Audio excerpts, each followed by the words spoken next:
All right, welcome to the Mississippi Medical Cannabis Advisory Committee meeting. Thank you all for coming. I know we do have a quorum. We have most of our members here, if not all. And Dr. Min Young is on Zoom. I see him there. Can you hear us? All right, good. I think all the members have a copy of the agenda with the minutes that were emailed previously. Let's start with that and get that out of the way. If you'll take a quick look at those that Dr.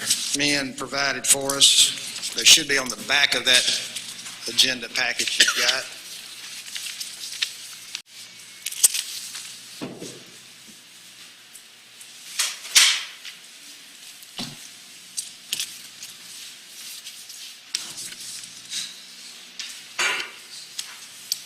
And if everything looks all right, we can take a motion and get those approved. So moved. Have a motion? And a second? Second. Motion and second. All in favor, say aye. Aye. Any opposed? All right, thank you. There's some information attached that Department of Health, Cali provided to me, Department of Revenue, Kelly provided to me, that gives some numbers. That's all attached to the second page or the last page of the agenda.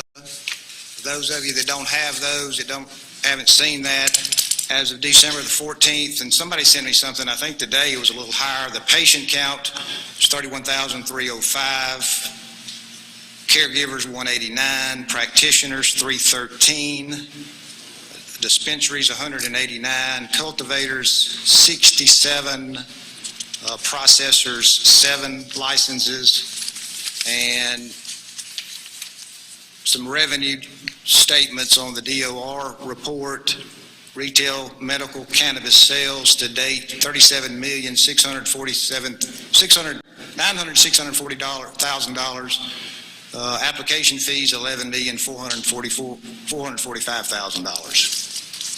And we have two people that are going to speak to us today. Our first is Becky Henderson from Gulfport. We are delighted to have her here. She's here with her mother, who is also going to speak to us a little bit. Becky is a patient, and we are very excited to have her here. And we're going to let you have the floor, Becky, if you're ready. I'm ready. Great. I think I'm ready. Oh, yeah, I know you are. Hello. Thank you all for the opportunity to speak at this committee meeting. I'm honored to be here. My name is Becky Henderson. I'm a 41-year-old spinal cord injury patient who was paralyzed in a car accident 20 years ago at the age of 21. In 2017, I had another car accident where my son and I both broke a leg, and I had to have surgery. Since then, my health has consistently went downhill. I've become mostly bedridden. I'm still struggling with being shut in my room, bedridden, and in excruciating pain, both physically and emotionally. And I almost gave up completely. It's no lie when I tell you all that it is a Christmas miracle that I am in this room today. In the past year, with medical cannabis and palliative care combined, I have finally received the care and treatment for the excruciating pain of that spinal cord injury and the mental anguish that goes along with it. People who have mobility issues are hesitant to join the program because they can't get out of the house, and most people don't have a caregiver. A lot of people don't. Like, I'm very, very blessed to have my mother. Why join a program you can't utilize? One remedy for this is to create a secure delivery service for the medical cannabis program and to make drive-through vending, like at pharmacies, maybe an option.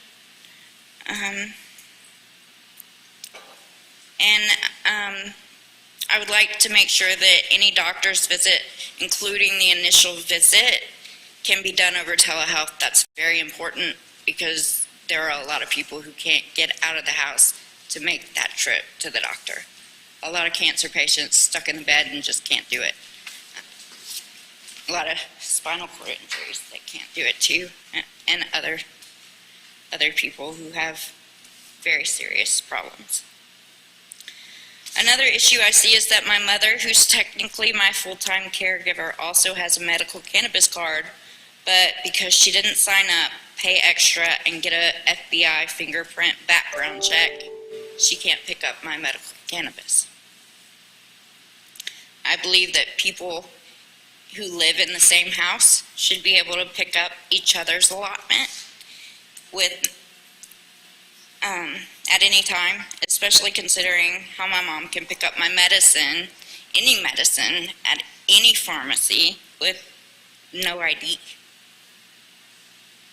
Let me say that again. My mother can pick up my medication from any pharmacy with no ID. It doesn't matter what that medication is. Regarding palliative care and chronic pain, it's come to my attention through personal experience and from what other patients have told me and from what I've read online, that certain pain specialists, primary care providers, and even palliative care teams are refusing to work with medical cannabis patients. For this reason, I'm recommending strong anti-discrimination clauses be added to this legislation. No one should be refused proper medical care because of cannabis. Can you imagine telling cancer patients that you won't treat their pain anymore because they're using cannabis to deal with their pain? Or the side effects of chemotherapy and radiation? Or turning away a palliative care patient with spinal cord injury because of medical cannabis? This is happening all over the state. It happened to me. I had to go through 3 different palliative care teams before I found one who would treat me.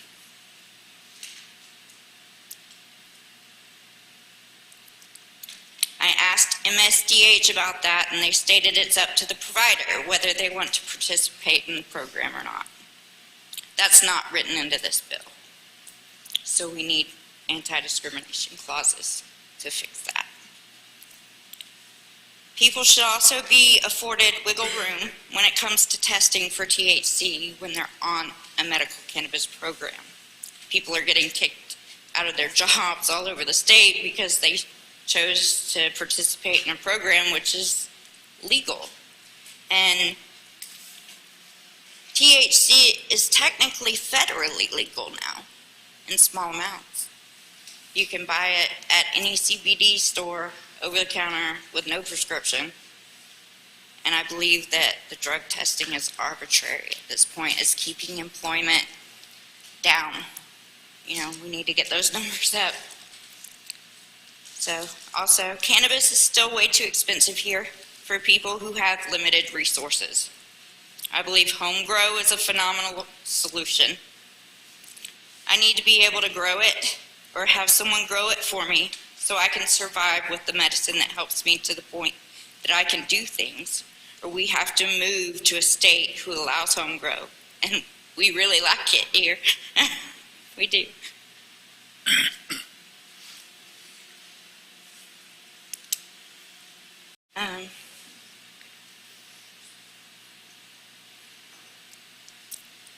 I know that certain businesses are lobbying against this, but it isn't working for the people you represent. People aren't getting cards because they can't afford the products at the dispensary and the doctor's visits every 6 months. Another thing I've found is we must have access to 90% THC and higher on the concentrates. I don't know why the limit was put there in the first place, the 60-40 limit, but they're mixed with CBD to the point where they cancel each other out. Everyone is complaining. We need unadulterated RSO for cancer patients and survivors, and for those of us with muscle contracture and wasting. I'd also like to see 5-ounce allotment for flour, but a separate allotment for edibles and concentrates, because the edibles and concentrates take away from the flour, and if you want a more Oklahoma type program, that's what they do. I should have the right, this is another point, I'm sorry. I should have the right to profit just as every single member of Congress and the Senate, along with every member of the state. I'm pumping tax dollars in with each purchase, yet I can't profit off the paid reviews or sample products from any grower, processor, or licensed medical cannabis established in this state. I'd like that amended. We deserve a right to make a living too. So just if we were allowed to do paid reviews, that would be helpful for some people who would like to do that.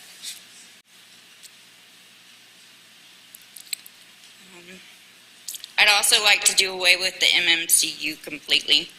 It's keeping prices artificially inflated. As someone who only gets out 2 to 3 times a month, I need to be able to purchase my whole month's allotment if I need to, or even half the month at a time. It's a lot for me to get out.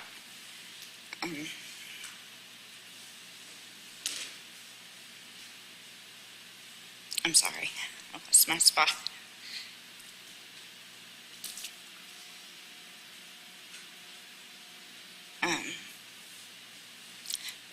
The allotments aren't adding up either. This monthly and the weekly isn't adding up because you're only giving 6 days a week instead of a full month. So I think I would like to do away with that 7 days and just go to the monthly. And patients need to be able to see their entire allotment online before they even go to this dispensary. Too many are going too soon, wasting precious time and resources to do so, only to be told they have nothing allotted for that day. Hopefully, if the DEA comes through with the Schedule 3 reclassification, insurance will be allowed to cover medical cannabis in the future, and the MMCA will be updated to reflect that once cannabis has an ICD-11 code. Thank you so much for your time and your attention to this matter. The world is changing, and I'm proud to be in Mississippi fighting for medical cannabis patients. We're regular people who are in pain, and we need a little help holding on. I'll leave you with this. The number one cause of death in spinal cord injury patients is suicide. This is due to the uncontrolled and unrelenting pain that never stops. Most people state as much in the notes they leave behind. I've had it happen recently. It's devastating, and people who live every single day in pain deserve the best pain relief they can get, in any form they choose. Thank you all for your time. If anyone has any questions, I'd be happy to answer. Thank you, Becky. And she just said that, and I did pre-clear it with her that she would take some questions if anybody of the board has any questions they'd like to ask, anything you hadn't thought of. And I had one, though, and I hadn't even thought about this, to be honest, and I don't know how hard it would be from the technology point of view, but I guess you were saying that you cannot check at any time how much product you can get for the rest of that week or that month, right? So that Exactly. Yeah. And I frankly had not thought about that. So maybe that's something in the future that the software could be able to do, log in or something. Yeah, the MSDH could update that on their website. Yeah. And I know they're doing a lot to get some up-to-date information. Some things are coming on that website. I don't know if that's part of it, but maybe that's something in the future that could be available. That is a good idea, because you don't want to go to the store and drive 30 miles and come back, I guess, too. And Yeah, a lot of people are complaining about this online. A lot. And right now, for most of the dispensaries and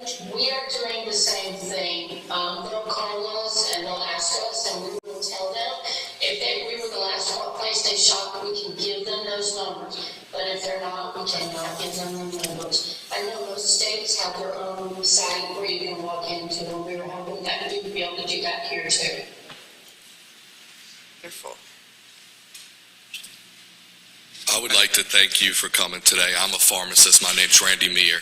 We have a grow facility and several dispensaries throughout Mississippi. I'm also the first pharmacist to dispense medical marijuana in the South. So I can't thank you enough for your bravery and coming out and speaking, because many things you said are so important. From the accessibility of the product, for you to be able to have access to physicians and so forth, and then the high THC limits is something I always vouch to everyone, because a true medical program gives you that high THC amount so that you have access to RSO. And we have our first patients in Louisiana that were cancer patients. Without that THC limit, they would not get the benefit they do. So I can't thank you enough for coming forth today. I do have something, if there are no further questions. I'd like to donate this to the entire Mississippi legislature.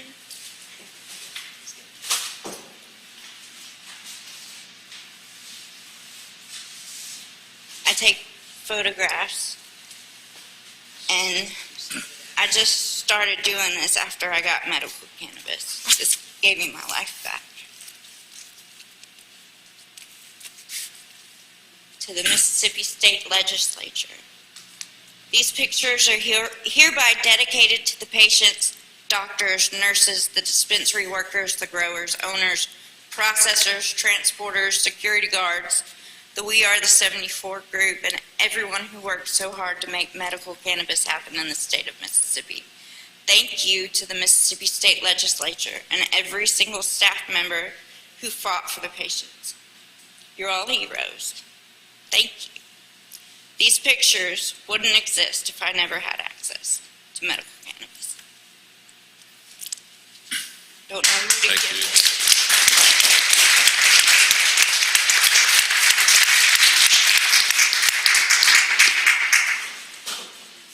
If I could just I want to make sure I understand some of your requests. You've thrown a lot out there, and it's a lot to chew on. My name is Randy Easter, and I grew up in Long Beach, and I practice addiction medicine and family medicine. The scenario you gave where you couldn't find a palliative care physician, or you were having trouble finding a palliative care physician who would treat you when you were on, quote, medical marijuana. Are you suggesting that this or any other legislative body require me as a physician to treat a patient in a way that I don't think is good? If I don't believe that marijuana is effective across the board, we're not talking about individual patients, and that's where it gets foggy, because when you look at science and you look at the FDA and all that, there are studies that are done of thousands and thousands of people that say in the large majority of cases this medicine works. We don't ever look at one case or two cases or 10 cases. Now that doesn't mean it doesn't work. It just means that's kind of the process. But there is very little evidence, scientific evidence, that cannabis is effective in treating chronic pain in large numbers of people. I'm not talking about individuals. Let me finish. All those studies, so the ones I've read, and I've read quite a number of them, say that additional studies need to be done. They say there's promise in it, and ask for additional studies. But that's one issue. But the other issue is, if I as a physician don't think that giving you cannabis or treating you for palliative care with you being on cannabis, if I don't think that's a good thing for you, are you suggesting that the government make me do that? Okay, I've got a few points I'd like to make. There are over 32,000 studies out to date that point out that medical cannabis has value. As a medical cannabis patient, I also research constantly. I'm on the phone, I'm constantly researching, that's what I do. as far as suggesting you treat somebody who is on a medicine you don't agree with. Do you do that with every medicine? I don't, if you come to me and you have hypertension and I want to give you one medicine and I don't think another medicine is going to be effective in your case, then I don't give that medicine, and nobody, you're free to go somewhere else, but the government doesn't make me use the medicine that they want me to use. Right, but we're not asking you to treat the medical cannabis. We're asking you to treat the palliative care. The point is, the patient has rights. And to tell a patient that you won't treat them because they're on a medication you don't agree with is wrong, and I believe it's against the Hippocratic Oath. Okay, well, and again, that's a valid point from your standpoint. I'm just saying that's a pretty far-reaching concept. For example, pharmacists don't have to fill any prescriptions. They're not required by law. When I moved to Vicksburg, I practiced at Mercy Hospital, which was a Catholic hospital. I wrote a prescription my second day for birth control, and they wouldn't fill it. It didn't dawn on me, and they have the right. And she went somewhere else to get it. But I'm just querying I want to be clear as to what you're asking. And I'm not asking for doctors who don't want to be involved with the program to prescribe medical cannabis. I'm asking for doctors who are not in the program to not discriminate against medical cannabis patients. And there's a big difference, because right now, people are being discriminated against, and it's plain wrong. Okay. Again, not to belabor, but what you're asking is, I'm not being critical, I'm just asking what you're asking, is that if I'm a palliative care physician and you're on medical marijuana and I choose not to treat patients on medical marijuana, I should therefore be required by the government to do that.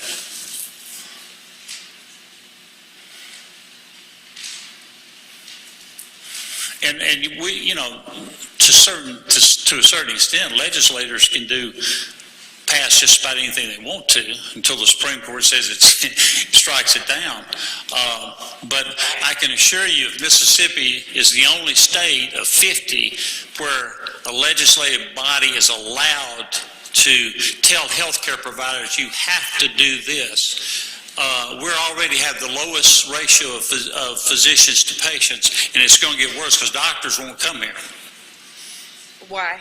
I wouldn't practice in a state where the legislature could tell me exactly what patients I could or couldn't see, as long as it's within the confines of standard medical care.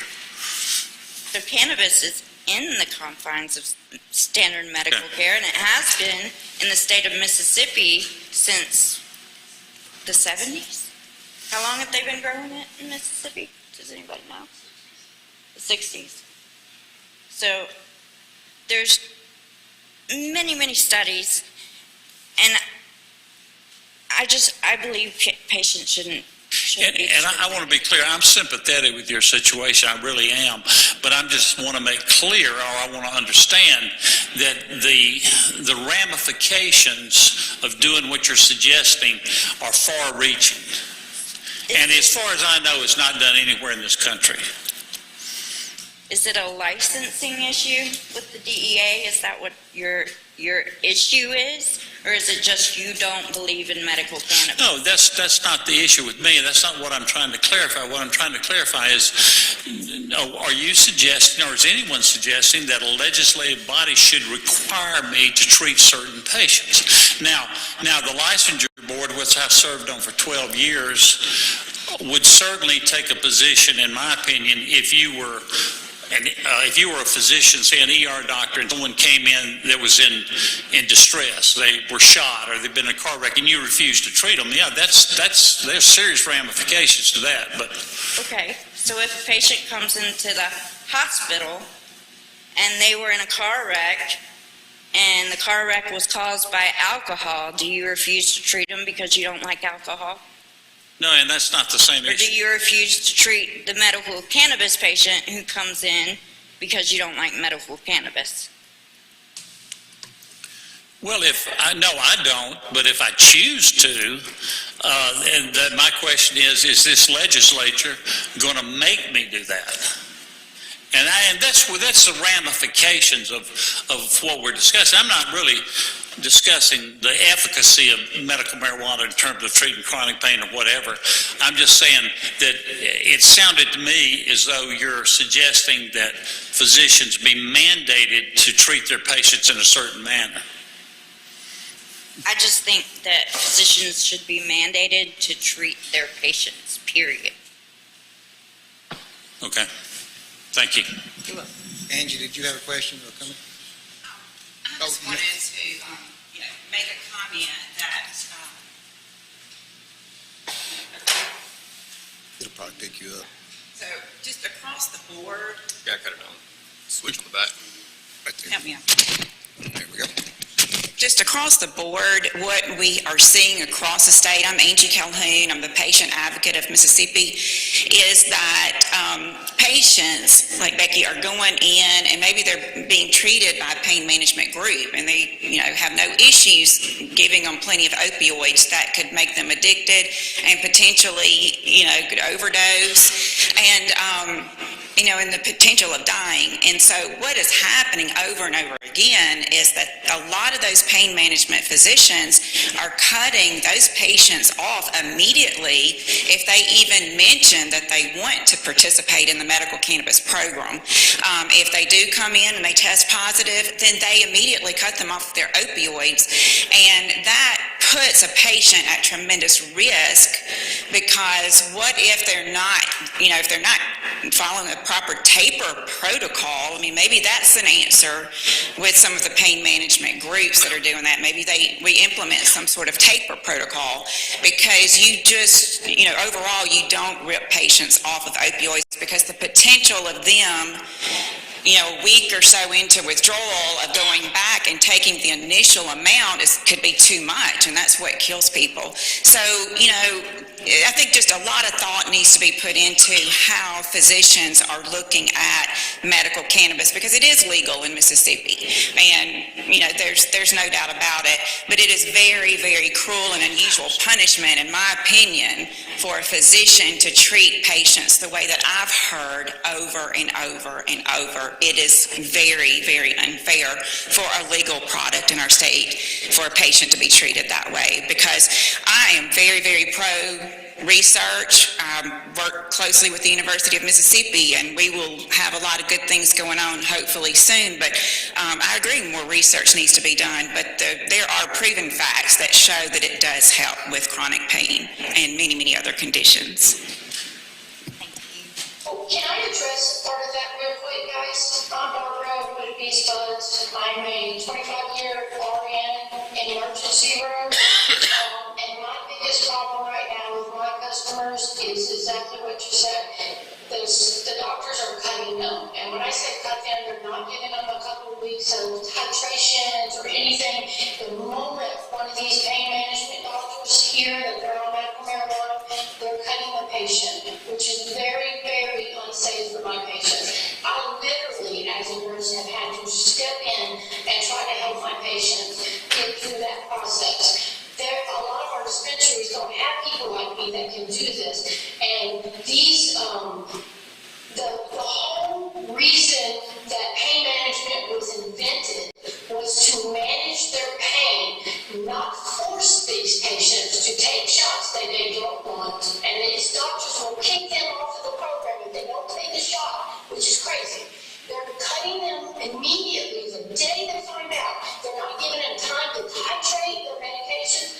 I'm doing everything I can as a nurse to try to help these patients and mine to titrate because these doctors have just cut them. And I believe that's what she's really talking about, not mandating these doctors to take the medical marijuana, but if you receive a client on medical marijuana and they're on pain management, they should be titrated properly and given the opportunity for the medical marijuana to work well so they can get off the pain medication medications that are not working for them. And I have had so many complaints of the two things: forcing them to take a shot they don't want, or lose their program.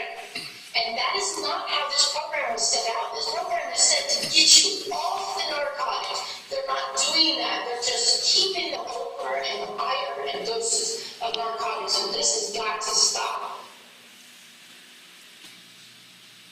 These people are going to have a really hard time, the elderly. I've also made suggestions to them that if you get kicked out, keep your pain medication, because there's going to be a time or two where this doesn't work, just like the pain meds don't work every single time. And because of that, we need doctors that will work together with the dispensaries and allow us. I know that I have cancer doctors that call me all the time, and I have another doctor that sends their clients here, and they tell me, Ms. Barber, this is what I want you to do for this client while she's on my cancer. Ms. Barber, this is what I want you to do for this client while they're getting cancer. Why aren't we doing this for pain management? Why are they just dumping these patients and causing so many problems to them? That's all I wanted to say, guys. Thank you. Thank you. Dr. Edney? Thank you, Jeff. Dr. Danny Eddy from the Department of Health. I've been working with the medical community since the program went live, helping physicians become more comfortable with proper use of medical cannabis within the program. This is a medical program. It's very important that we have the support of our medical community, which has been slowly developing. I would guard against, ramming anything at the medical community as they're learning about this. We're getting traction. It's vitally important for the success of the program that we have our regular medical providers throughout the state who are comfortable either certifying within the program or working with other providers who are certifying. This is improving. I will be happy to meet with leadership of the Board of Medical Licensure on the issues that are on the agenda today. There are standards of practice regarding discontinuation of opioids, and I can discuss with them the necessity of communicating to licensees on proper discontinuation of opioids. I think this is an unintended issue that everyone that is receiving controlled substances in the state of Mississippi must be on a prescription contract with certain expectations for the patients, certainly with opioids. And one of those conditions commonly is not to receive controlled substances from someone else without consultation. And I think what's happening is not intended, or the medical cannabis patients are showing up certified with the medicine, and they haven't been consulting with their pain management team and are violating their contracts. But there are ways around.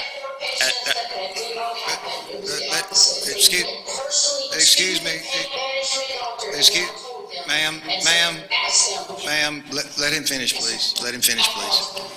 So I will be happy to continue, working with this. There are solutions that don't involve statute. And the program's growing, the program's developing. When I'm talking to providers, many of them are watching and learning. They're uncomfortable at the beginning. You have early adopters with changes in medicine, and you have the rest who kind of watch and follow along. So we'll continue to work for proper advocacy within the Department of Health. And there's probably not a stronger advocate for someone who is not in the program for the program than myself, a state health officer. But the program has to mature on track and appropriately and in a healthy way that the entire medical community will adopt and accept as standard practice. We're not there today. So to say that medical cannabis is standard practice in Mississippi is not truthful. But it's better than it was. And Lord, at the health department, when we can get it better than it was, that's a win. And I think that's a good point, and I know you've done that.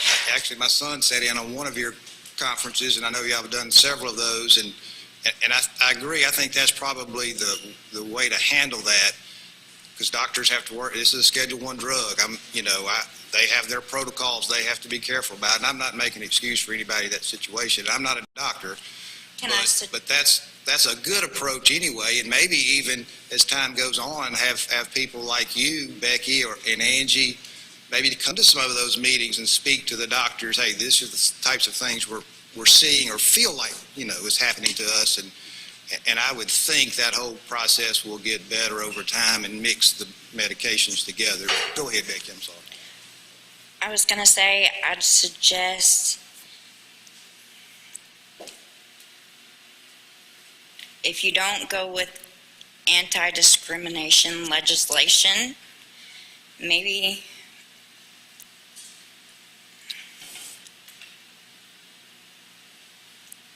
I lost my train of thought real quick. Hold on. Maybe we can make a list of pain providers and palliative care providers in the state who will treat medical cannabis patients and put it on the HHS website. Because we have to have people who treat both. Right now, I need both. Or else, I'm laying in the bed crying. And I'll add to that real quick. Doc. That's so wonderful that you said how you'll educate. It's seeing other states, guys. This isn't an uncommon thing in the beginning where the physicians are nervous. We've seen that in Louisiana where many of the pain doctors would tell them, hey, choose one or the other. That was 4 years ago. We've come a long way since then with education. And the physicians did eventually realize that they could not make the patient choose. The patients naturally would get themselves off the opiates because they feel so much better on medical marijuana. So it's just an educational thing. I think we'll get there, but I like everything you're saying because it's definitely needed. Yeah, we just had a meeting. I work with a clinic in Goshen, Mississippi, of medical doctors, DOs, LPNs, PAs, in a little bitty hospital for all the Eagles patients and their family members. So this was a big topic of discussion last week when we had our meeting last month. And the doctors, they just don't know what to do. The nurses, they just have no experience in the withdrawal aspects of the patients coming in. Yes, the patients are basically coming in and saying that their pain doctors basically are doing nothing at all except telling them to go to another place.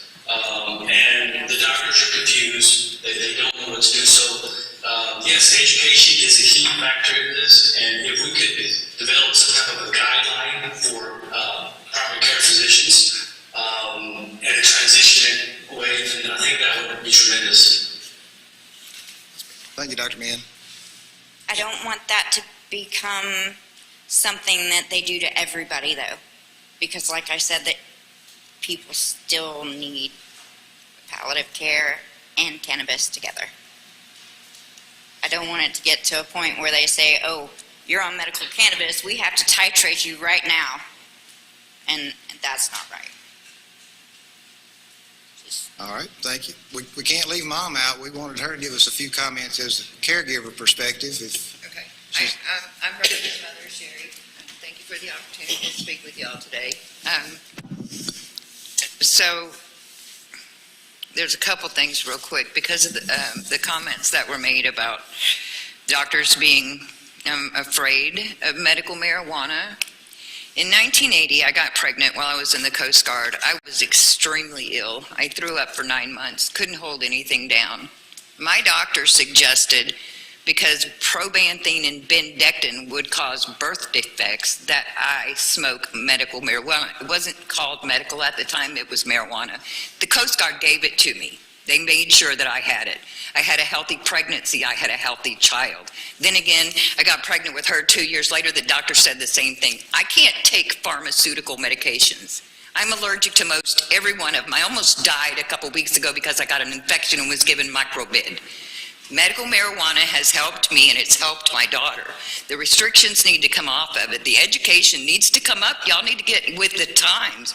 Medical marijuana has been around for centuries. God gave us every green and leafy plant bearing seed, and leaves of the trees will heal the nations. Get off our backs. Sorry. I've watched my daughter suffer. They took her away from all the pain medicine, and she laid in that bed and cried for years until we were able to get her on the medical marijuana and back in palliative care. It wasn't fair to her, and it wasn't fair to me as a mother to watch my child in that bed for 3 years, crying in pain, and there was nothing I could do. I researched. We got some ashwagandha, we got kratom, we got boswellia. I did everything naturally that I could do, and we made it through that 3 years, but it wasn't easy. So thank you so much for passing this bill and giving us the opportunity to have the medical care that we deserve. Thank you.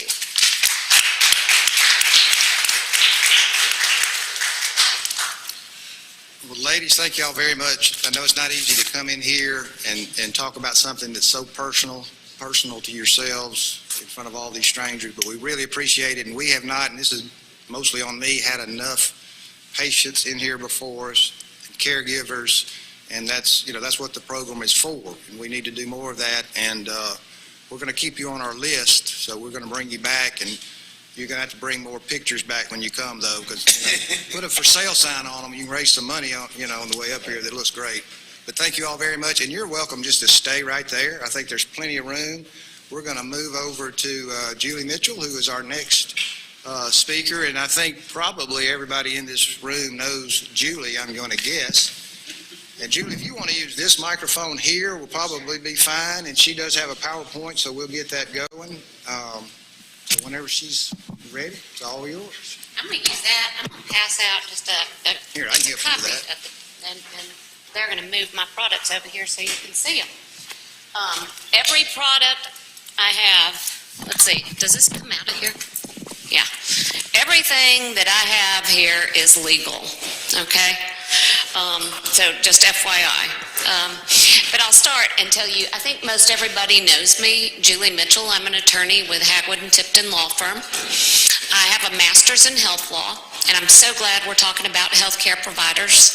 I think Dr. Easterling, Dr. Edney, Representative Yancey, y'all know me from when I was, I think, working with you trying to get a CON law bill passed. Yes, remember that?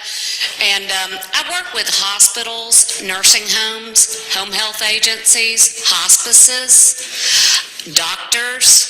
I'm a frequent flyer before the Board of Medical Licensure. Yes, I am, yes. And Yeah, I told you not to come back. I know you did. That's okay. I still go back. And the Board of Nursing, Board of Pharmacy. I represent hospitals, nursing homes, home health, everybody before the Department of Health, dealing with licensure and certification. A lot of appeals, CON appeals. Dr. Edney's aware. A lot of challenges to surveys. Guess what? The Department of Health goes out and surveys all of these other entities, just like they are doing right now in the cannabis world. So that's my world. So when I stepped into cannabis, it was not anything new to me. I'm a regulatory attorney. Those of you familiar with Medicare and Medicaid know that we challenge those. We watch the feds when they enact laws, and then we challenge them when they make regulations and they overstep their bounds. That's what I do. So that's kind of why I'm here today, talking with you guys. I also, on a more personal note, I will tell you, those of you that know me know that my husband passed away 4.5 years ago. He was diagnosed with cancer. He was stage 4 lung cancer when he got diagnosed, so it was always palliative. We know it was terminal, but we looked for alternatives. I really wish we had had this program when he was there. Both of us were attorneys. He could no longer practice, but he had the idea and the vision that he would. So we were offered medical marijuana because he had wasting. I say he starved to death. It is something, watching somebody starve to death who's got cancer and then can no longer take chemotherapy. And when you can't take chemotherapy, it explodes, and it just exploded and took over. So I told him I was going to make him the poster child for legalizing marijuana. So to this day, I still carry that with me, and it is still something that I'm very much in favor for, and I know it's got its purpose, and it's a great thing. So that's what brings me here today.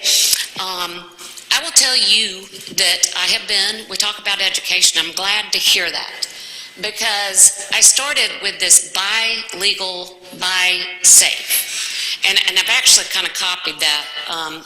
New York is using something similar to that. But I started talking to my hospitals, and I think Dr. Easterling knows I was at the Mississippi State Medical Association, both of y'all, all of y'all do, and I carried my Frisbees and my pens, and it was before we even passed the medical marijuana program, telling people about the marijuana program, because I think educating and bridging the gap between our healthcare providers is very important and very key, and that's what I hear you saying. Little known fact, I've been working with the Hospital Association. I've helped them to develop their policies and procedures to deal with cannabis patients coming in because they don't know what to do. We have got, they've got federal regs that on the one hand, the feds say it's illegal for a hospital, nursing home, or hospice to have these products on site. But we were able to go out, we're writing letters to CMS trying to get clarification to say, look, our state has this program. We knew that California kind of led the way and got a recommendation from CMS we call Region 9. Region 4 is stubborn, they haven't responded yet to our letters. And they've said, we don't regulate marijuana. What we regulate is how you treat the marijuana in your facility, in your healthcare facility. You know, are you protecting your narcotics like you do any other narcotic? So it's a lot going on in this industry. There is a lot of education that needs to happen in this industry. I'm going to get Ryan too, or one of y'all can get, this is one of the things I've been training my hospitals. I call it, and it's funny, it just happened to fit, the 1-800-POT line. Those of you in healthcare, you know we have corporate compliance, and we have a 1-800 hotline when you call and something has gone wrong. This is what we've created for the hospitals. When somebody shows up in your emergency room and you think they have gotten marijuana and you can't validate that they've got a card and you think they got it off the black market and it's bad, call the 1-800-POT line in your hospital and call. And I've told the hospitals, have a task force. You can show them, have a task force that knows who to call, and they know, and then they know how to tell the Department of Health, we've got bad product out there. So this is happening, and this is something that we're sponsoring and trying to promote is education and making all the pieces of this puzzle fit together so that we can have access and we eliminate the fear from the hospital or the nursing homes or the hospices. I spoke to the Hospice Association, and I asked them how many of them, and this is prior to legalizing marijuana, how many of them had patients that were partaking in marijuana? Every one of them raised their hands. Every one of them. And that's before we legalized it. If you're on palliative care, you don't care if it's legal or not. What are you going to do, arrest me? So, you know, those things are eye-openers to me. So I had started collecting products. Every one of these is legal. I've got, you know, I think it's funny. This one's 250 milligram THC gummy, but it's legal. This is 10 count, and you'd never know to think of it that you're supposed to cut this into fourth. You know? It was like, hey, who knew? This one. And I've opened them. Like I say, I've taken them. Here, you can get these out and show people if you want. Mr. Ryan Bennett over here has a dispensary, and he also has cannabis CBD shop, so he knows. I didn't buy all these from him. I bought a lot of this offline or online, but you can look at that, and you show that gummy. Who in the world would think you should cut it in fourths before you eat it? You and me. And it says on the back, You don't have to keep him, don't keep him. He's got to turn that back in, Ryan. Don't let him eat it. Huh? Yeah, but you can see that, okay? This right here, okay, perfectly legal. This is a vape cartridge. This has 750 servings in this cartridge alone, okay? I bought this in a CBD shop. Now, a lot of our dispensaries have CBD shops. I call them the stores next door. Stores next door, okay? All your products are there. A lot of this was bought online. I like this one. And y'all are welcome to pass this around if you want. You can open it up and smell it. This is THC flower. I'm going to talk to you about buy legal, buy safe. This is legal. I don't know that it's safe, but I can tell you this. Don't know if you do it or not, but when you run out of your allotment, you go to the store next door, you buy this, you light it, it's just as high as you can get with THC Delta 9 by dry weight marijuana. Exactly the same. Okay? But you can pass that if you want. Explain how it does that by heating up. Oh, okay. When you heat up, and the USDA, Department of Agriculture, has actually factored in how to test, and I'll talk about that. But when you heat this, like if I leave it in my car and it gets hot, it converts to Delta 9 THC. If you run it through a laboratory, when you run it through a lab, I have a CBD shop. It was funniest thing, and not funny because they tried to arrest them. Well, they did. And they went into the shop and they were smelling that. You can unscrew it and smell it. They're like, ooh, this is the good stuff, y'all. This is good stuff. Well, it smells the same as marijuana. Then they sent it to a crime lab. When you send it to the lab, it converts, THCA converts from hemp to marijuana, because it takes the THCA and turns it into Delta 9 THC by that chemical process, okay? So something that is legal, and it is legal, when you light that, it converts to Delta 9, so it'll get you just as high as marijuana, except it's derived from hemp. That's where the attorneys come in. We will determine through litigation whether or not something that is legal converts to illegal. I don't think it does by the definition currently. So that's legal. That's legal, but it serves the same purpose as marijuana, except I don't know really what's in it, because I actually bought that at one of our CB stores that was owned by a dispensary, the store next door. So that's when I've started doing my buy safe, buy legal, okay? So one of those is what's legal and what's not. And here's the things I'm going to touch on, just kind of like promote access, which is promote access. Why limit and make people use this? Marijuana is now the upper class drug. Just saying. If you can afford it, you can get safe. If you can't afford it, you can get this. Limit fines and fees for dispensaries, I'm going to touch on that. Why are we charging them for selling one joint too many, when I can go to the store next door and buy 50 of those joints right there and get just as high? Greater control over the unknown. We're one of the only states that doesn't regulate our hemp program. Only 8 don't, and we're one. And education. So I think that's the biggest thing. Let's not hide it under a bushel. Let's educate people. And I say that with advertising. Why are we afraid to tell people what's out there? We need to educate. We need to educate our healthcare providers. We need to educate the public. Buy safe, buy legal. Why are you buying the stuff at the gas station? You can go to a legitimate CBD store and they will have COAs. And these are good providers. Mood, Enjoy, Jolly, Lumi, Hometown Hero, very, very good people that are committed to educating people. So, educate.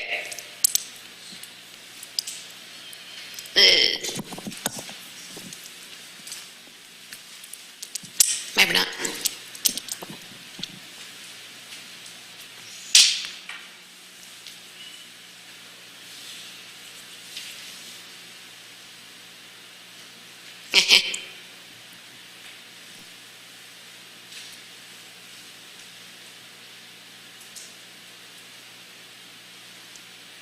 The reason I told you to stay and babysit me. I'm going to go on, even though, While he's doing that, Julie, do you know if the gas stations require any ID, or will they sell that to anybody under 18? I think that depends on the owner of the gas station. Right now, there is no age requirement in the state of Mississippi. That's one of the things I would suggest we do, is to pass an age requirement to 21 and up.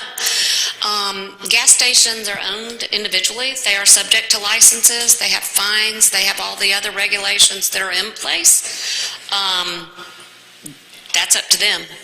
It's same with cigarettes. They will have to follow whatever the state law is, but to your knowledge, it's a choose. But none of the CBD stores nor anybody else actually is regulated in the state. Now, I will tell you, when you buy online, that I've done many times, it usually asks you if you're 21 and up. When I first started buying these things, it actually would ask for me to scan my driver's license in. A little hesitant, but I did it because I'm curious. And so I did. And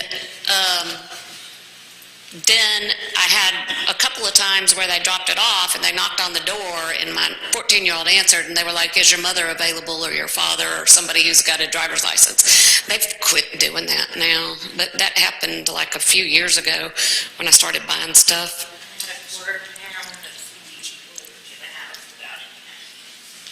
Okay.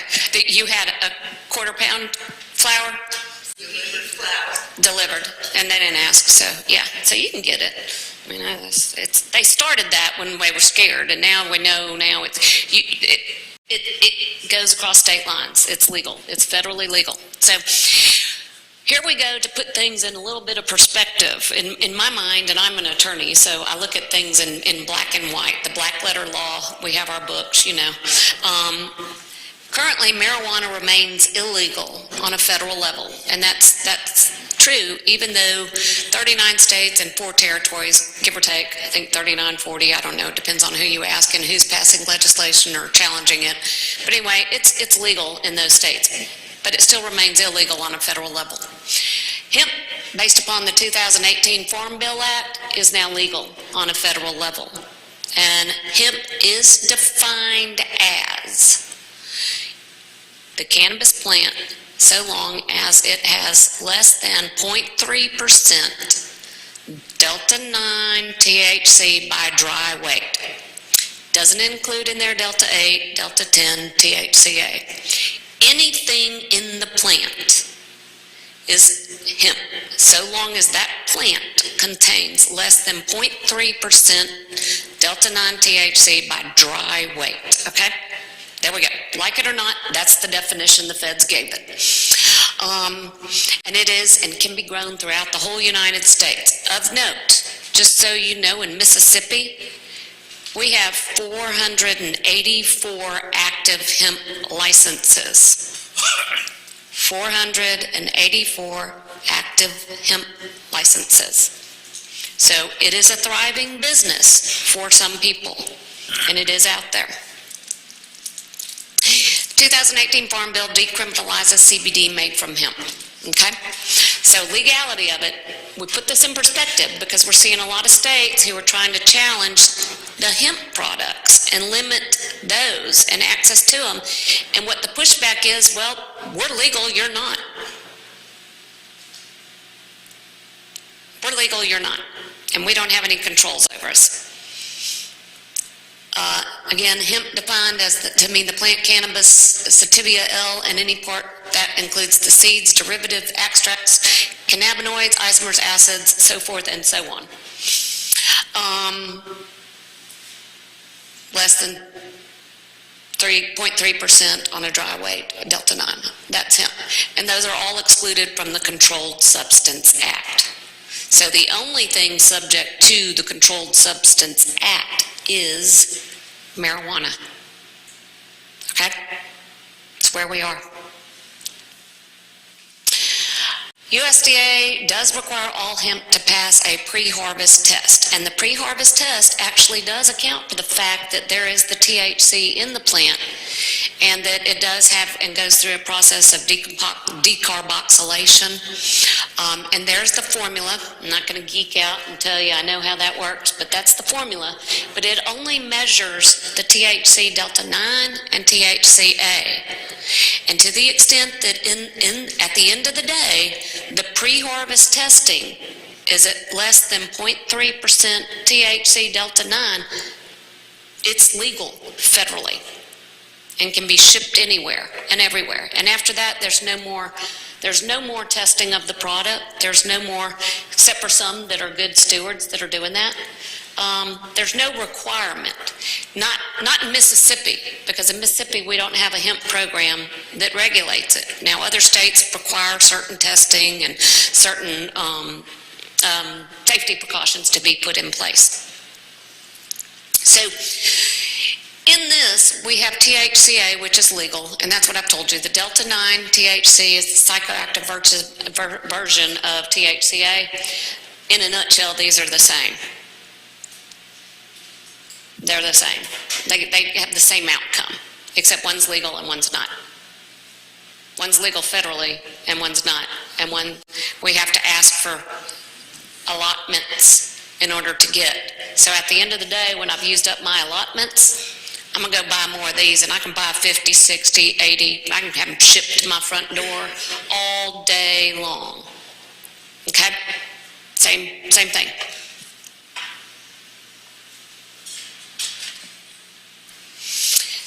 And there's my little, the train has left the tracks. I don't know if that's how the saying goes, but the train's gone. It is out the door with this little new concept here. And again, we didn't come out with the regs for hemp until March 2021. So you see how this has all just collided. Okay? THC is risky business. The largest risk of it, THCA, lack of knowledge. Like I said, I've got a CBD shop where they rated it, came in smelling it. Good stuff. If y'all smelled this, it smells the same as marijuana. And then they sent it off to the crime lab in Pennsylvania and said, a score. It's got Delta 9. And it was like, well, that's because you heated it up and it went through decarboxylation. Okay? And once that happened, it just measures. It's really weird. You're measuring the same thing you're trying to measure to see if it doesn't have, but during that measuring process, it converts. So interesting enough, isn't it? Yeah, I know. Wow. Yeah.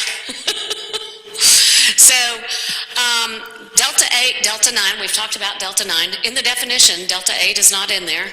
Delta 10 is not in there, so those are legal. They're hemp. They're parts of the cannabis plant. The other thing that's in the cannabis plant is THCP. The DEA has come out and said THCO is synthetically altered THC, and it is illegal. Anything that is synthetically altered from the original cannabis plant is not legal. But the THCP comes allegedly in very small amounts, and I'm sure now it's going to be mass produced in the plant because it'll get you higher than any other Delta 9 THC. It'll get you as high as you want to get. And it's in there, okay? So, all of this, here we go.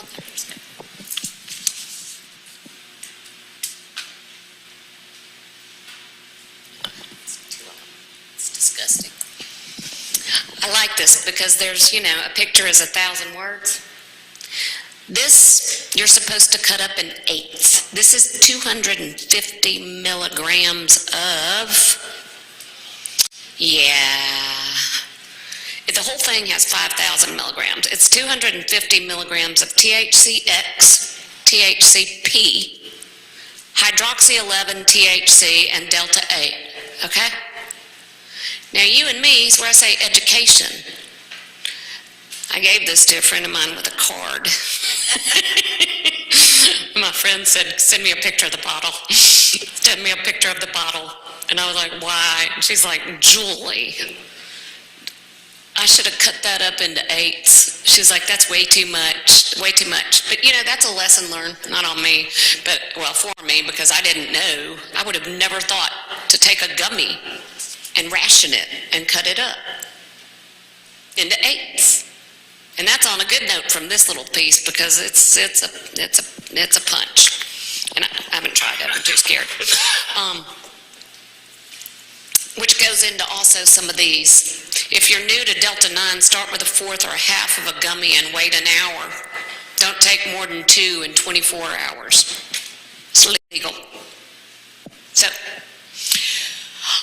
So according to the DEA, those are legal, federally. Okay? So,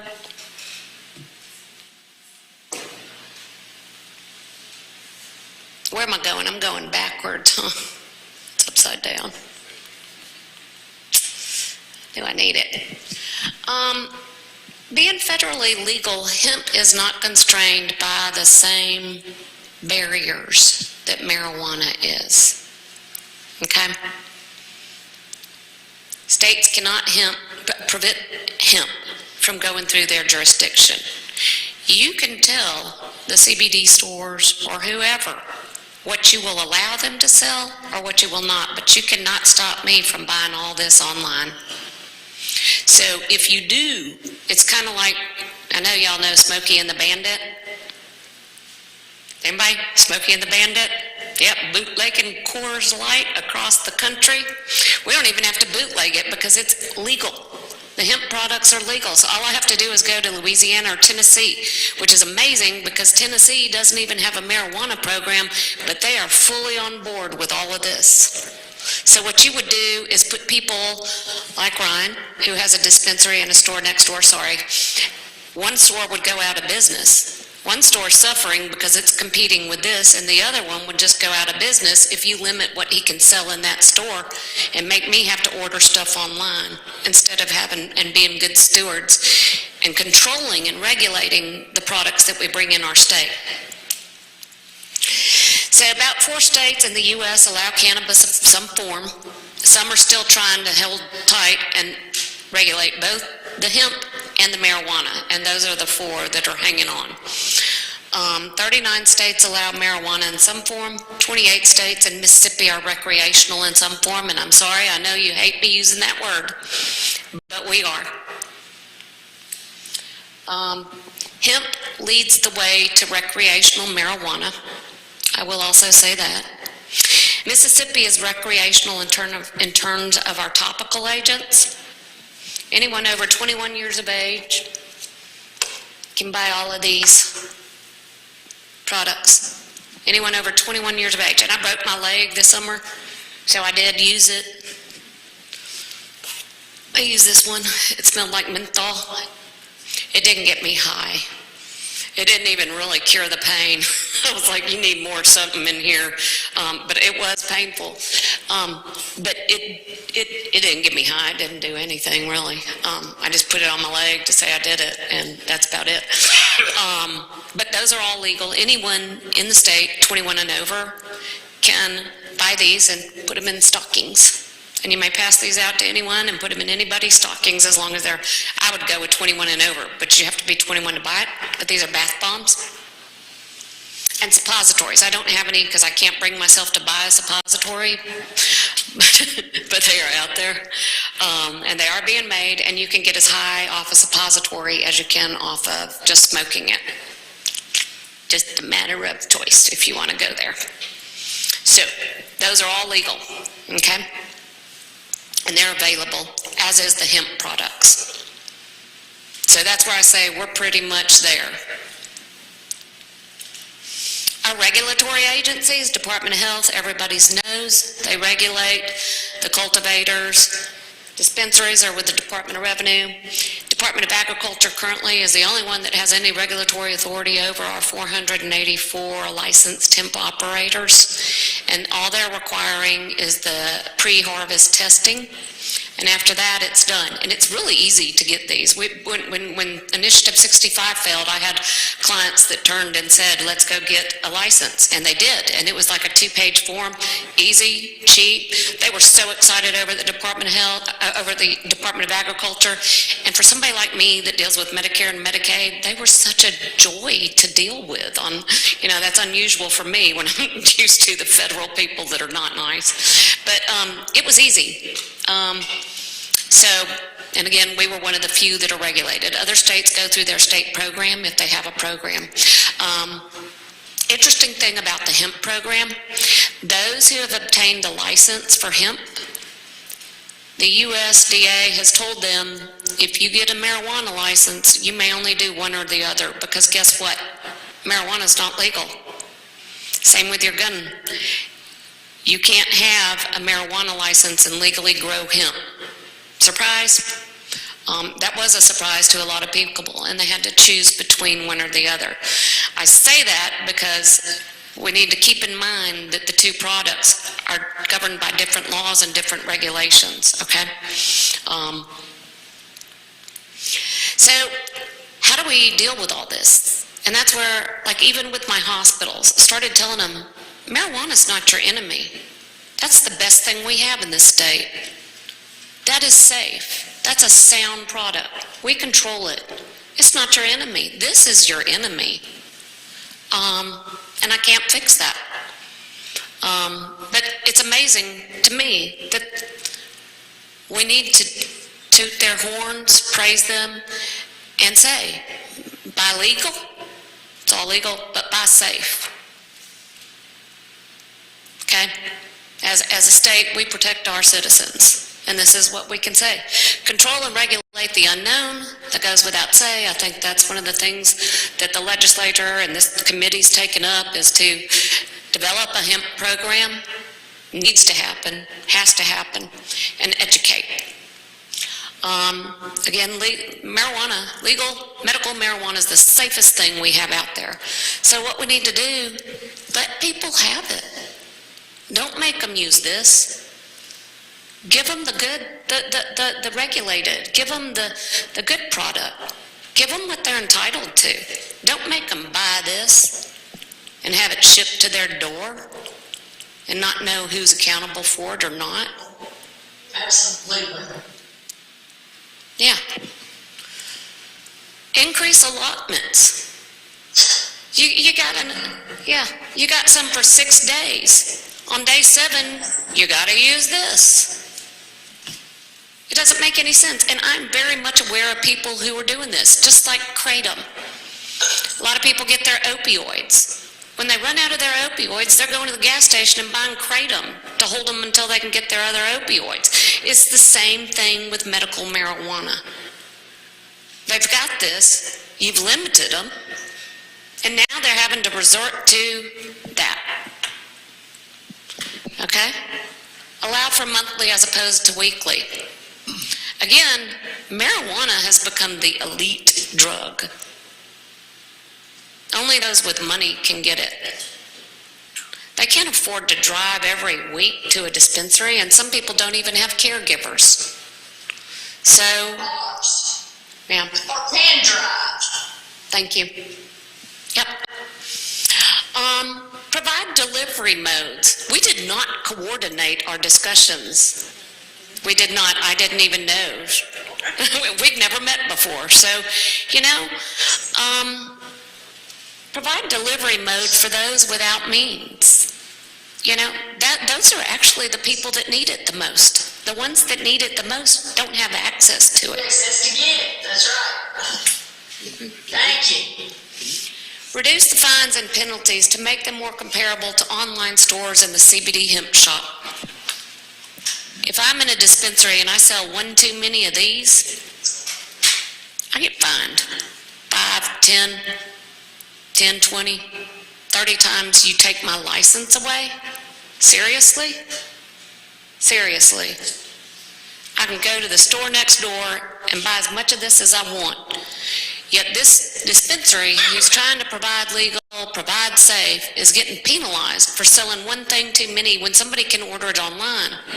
and they risk getting put out of business. And I'm gonna put this in perspective for you. Had a bud tender, added a dispensary that sold flour because metrics didn't reveal that they weren't supposed to have flour. Understand, store next door has all the buds you want. They retracted it, reversed it, backed out of it. But the dispensary can't afford to keep a bud tender who makes mistakes. And I've been authorized to share this. The bud tender got let go, and he went home and committed suicide.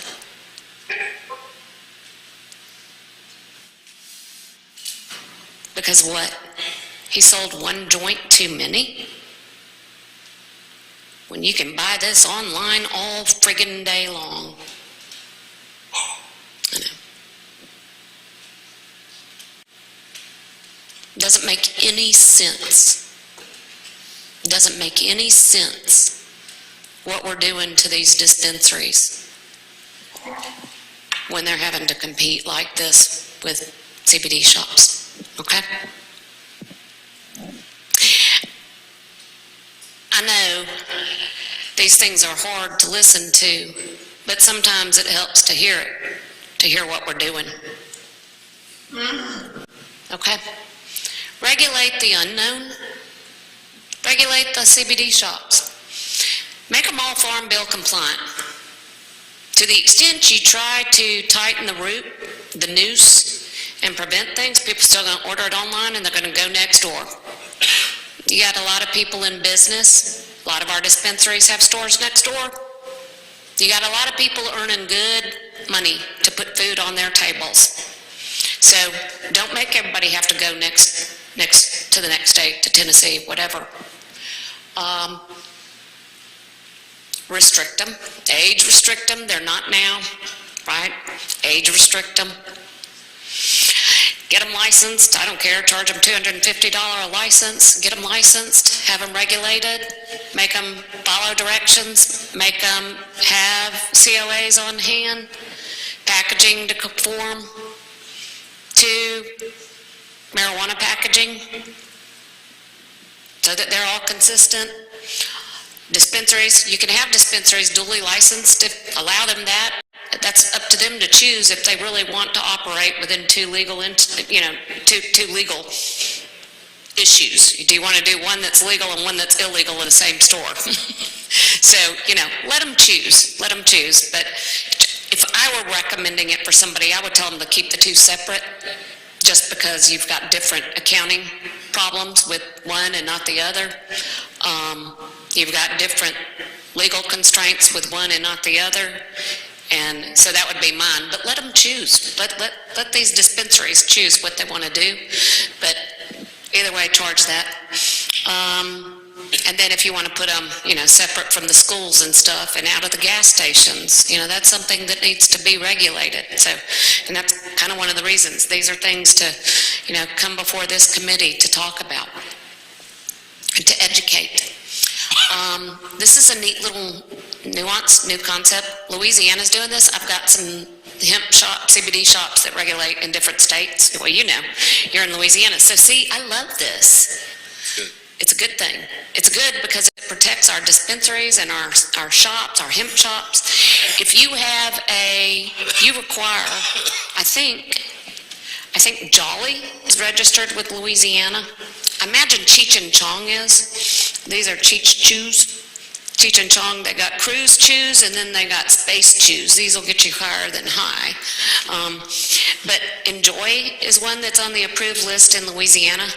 But what these vendors have to do is register with the state, and Hometown Heroes, these are some good ones. They have to go in and register with the state. And then once they're on an approved list with the state, the CBD shops and whoever can use those approved vendors in their shops. And what the state does is have all of their COAs listed on the website. And so if that vendor fails with their COAs, then they can ultimately pull the vendor and you get it out of the state, but you're still offering the same other products, you're just monitoring the vendors. So, all right, so that's that part. And this will take me maybe 2 minutes to go into caregivers, which we've heard about. Caregiver entities, okay, we have caregivers, which is an individual 21 and up that pass their background check that can serve as a caregiver for up to 5 people, okay? Little known fact, hospitals, nursing homes, home health, hospice can also serve as a caregiver entity. This is a lovely part of this law, because to me it provides protection for the entity that allows patients to come on site and use marijuana because they've followed the state law. The current federal law says, we will not prosecute you if you are following your state's marijuana law. So by these caregivers registering as a caregiver entity, and they can choose to not allow it except in extreme circumstances, they have protection that attorneys, we can protect them because we can argue that you can't prosecute or take their Medicare and Medicaid funds away from them because they've registered as a caregiver entity.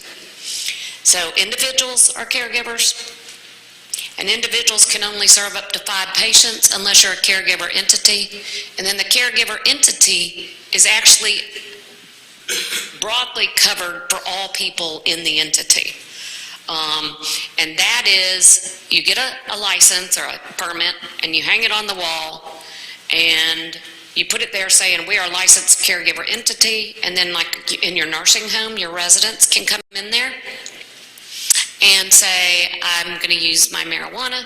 You can prohibit them as a caregiver entity from smoking and say we prefer just tinctures or gummies or something like that because we're a no smoking building.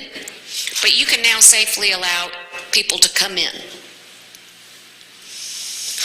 These are the following caregiver entity types, which are hospitals, hospice, assisted living facility, intermediate care facilities for developmentally disabled, skilled nursing facilities, personal care homes, adult daycare homes, and adult foster homes. All of these have the ability to register as a caregiver entity.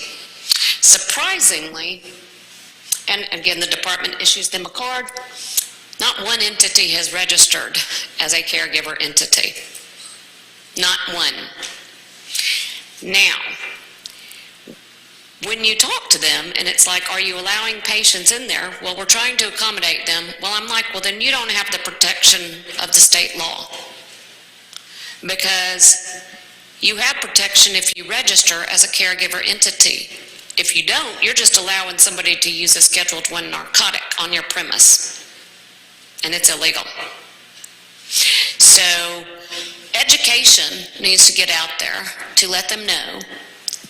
And in talking to them, you know, if you comply, then you can have the protection, the fullest extent allowed by law. But in talking to a lot of caregivers, which I have, because that's my home base, they're like, well, we don't know how this is going to work. I mean, once we get in there, some people told them every nurse has to register. No, just the entity. And then they have med pass carts, or they pass out narcotics, and they keep track of them. They would protect them just like that. But one of the questions was, how do we get the medicine? And it was, well, they don't want their nurses to have to go to a dispensary. As y'all pointed out, a lot of these people don't have a caregiver. And they're like, well, that leaves it to somebody to have to go get it. And so that's one of the proposals in the new proposed for next year, is to make an exception or to allow transportation for getting the medical marijuana from A to B to get to the patient, through transportation modes, which will allow a transporter to take the marijuana from a dispensary and take it to an actual caregiver entity or to a caregiver. So that's one of the things we think is really important that needs to go forward, to allow the caregivers entities, these hospitals, nursing homes, to able to participate in these programs and protect their own staff and their own nurses safely. So I understand Department of Health is updating the portal, because right now, the portal is the exact same as it is for caregiver entity, which doesn't make sense, because the entity hasn't been convicted of anything, otherwise they wouldn't have a license. But my understanding is they're updating that now, and I think we went down and sat down and said, really, all you need is their license, and once you have that, then that should be sufficient. One of the misconceptions was that everybody in the whole facility had to have a permit, and we've confirmed that that's not accurate. It's just the one for the entity. Just FYI, on this note, the Medical Marijuana Cannabis Act basically says that a facility can reasonably restrict access if it puts them in jeopardy of losing, let's say, their Medicare, Medicaid funds, their federal funding, but it says that they may not unreasonably limit a patient's access. So those are two competing regs that are in the law that basically say, use good judgment and good sense. So that's all I have. Any questions from the committee? Comments? Hey, could you turn that back one page so I can take that last picture of that last page, please? Yes.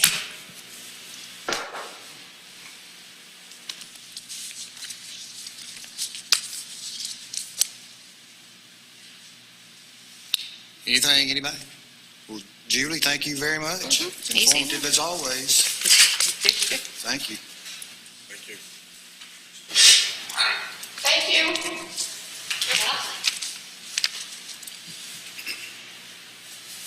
All right, so let's move on our agenda. I was hoping that we would get, or at least address and decide if we wanted to push these forward, so we would have some information to give to the legislature based upon our meetings that we've had so far this year. I tried to make these in the agenda as straightforward and really as broad as possible, so that if we were in favor of the principle, that it could be approved and passed on, and then the legislative folks could kind of fill in the details and that type of thing. So I don't think we have the time or the staff or whatever to work up a bill in that regard. But if we could, if everybody's okay with that, we'll just go to the first one that I've listed. We've talked about that, I think, in the first meeting, and it comes up a good bit. But that's simply, and I thought we would just vote on these individually, just as a separate group, instead of as a group. Weekly purchase limits, I won't necessarily read all that again, but 6 MMCEUs per week is now permitted with a total of 24 per month. A person can have 28 in their possession at any one time. And what I've written here, which can be amended or changed, but as a kind of a thumbs up or thumbs down based on what the committee thought, patient limits should be determined by monthly allotments rather than weekly limitations. For simplicity, limitations should be based upon grams rather than MMCEUs.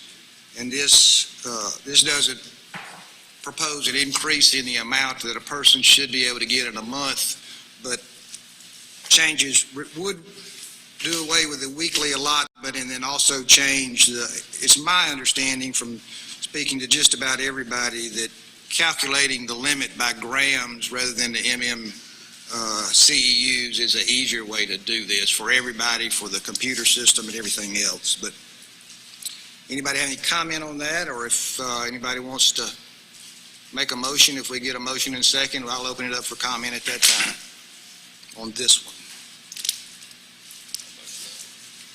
All right, have a motion. I'll second it. Have a motion and a second. Any comment or discussion? So I can understand, what's the motion? It's would be a yes on recommendation for A on the agenda. You mentioned grams. I don't see that in item A. It's, and I did add that to another one. I don't know, hopefully you didn't get an old one, but do you? So is it on, I need to look at the agenda you pass out today? Well, it should say recommendation where it says yes or no. The second sentence.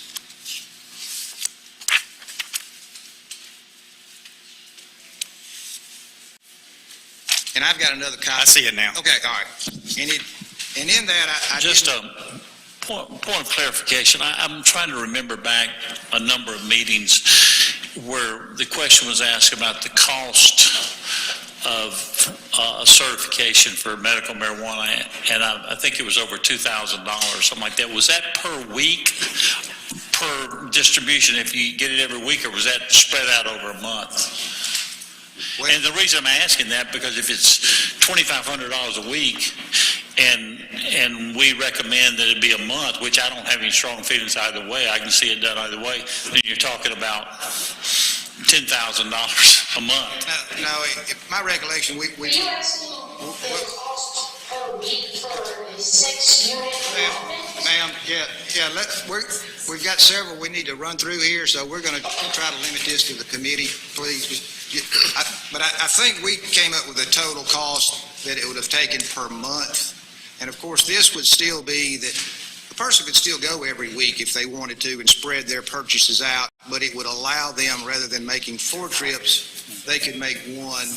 But I think that $2,000 number or whatever, that would have been a month, and it's less than that, I think, clearly now, too. I hope that answers the question. Anything else? So we have a motion and a second. All in favor, please signify by raising your hand, please. Any opposed? Abstained? Okay. So we had just one abstention.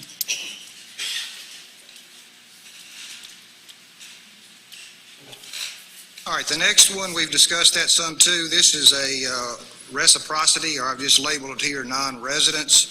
Currently, non-resident is limited to 12 MMCEUs over a 15-day period, and that person can have a maximum of 2 periods per year. So I guess that'd be 24 MMCEUs per year for a non-resident.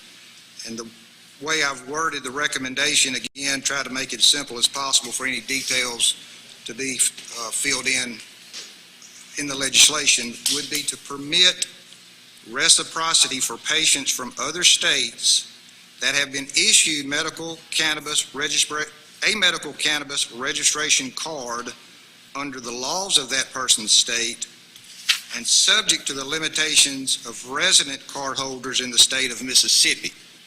So generally, I take that would subject to the limitations and the amounts that a Mississippi card holder could receive. But if a person from out of state came to Mississippi to purchase and had a valid registration card, they would be able to purchase in the state of Mississippi. Any comments, suggestions, concerns about that? The only concern that I could really come up with for me is we'd have to make it where the medical card system will be able to read across state lines, and I mean, that would just put a lot of taxation on the infrastructure of the system. That's just the only issue that I can see just off the top of my head, to be verified if their cards are legitimate or not. Because I'm sure all of our Department of Health don't communicate with each other from Alabama, Mississippi, and so on and so forth. So I just think, a logistical nightmare. And I think probably what would happen if it were approved is that that person would probably have to pay some type of fee to the Mississippi for some type of registration of their card from another state. I think other states do that now. If the purpose of reciprocity is for the patients that are going to be in Mississippi for a little while. And if they have a card in Louisiana, they need to get their product in Louisiana if that's where they live and not be crossing back and forth. But if they're going to be in Mississippi for 2 weeks or 3 weeks, then the legislation made that allowance so they wouldn't have to go home to get a refill, that we would recognize, that they're a legitimate patient in another medical program, and we would provide reciprocity for while they're in Mississippi. Is that right? Yeah. So it's not meant to be for convenience. It's accommodating patients that are going to be here for a little while. Right, and I understand. And I've just had, of course, y'all probably had some comments, so I just wanted to put it on here for the committee to consider and review. And I guess the comments I hear mostly are from dispensary owners that live in border towns, I guess, and maybe it's more convenient for the resident of Louisiana to go to Vicksburg than to Monroe or whatever, those types of things. So I just wanted to put it on the agenda. And some states do it, some do not. So I think it's a I would add, guys, many states do allow residents to cross the state line, especially when they're close right there. I think the intent initially when this was struck was to make sure there was enough supply for Mississippi residents. And now that there is an abundance of supply, I think the intent of the legislators to loosen this so that people in nearby states could come here, is my understanding. Well, the program, as I understand it, is for Mississippi residents, but we accommodate visitors that are going to be receiving our hospitality for more than a few days. It's not meant to accommodate Louisiana residents, I don't believe. In our recent draft bills that have been floating around, they have wished to expand it so that other states could participate, especially if there's an autistic child in a state that doesn't provide medical marijuana. That child could come here for relief because, to allow access. Many states do allow that. Initially, they wanted to limit it to ensure that Mississippi residents would not have diminished supply. Since that is expanded, I think many are saying they should allow bordering states to participate. So just to put out there.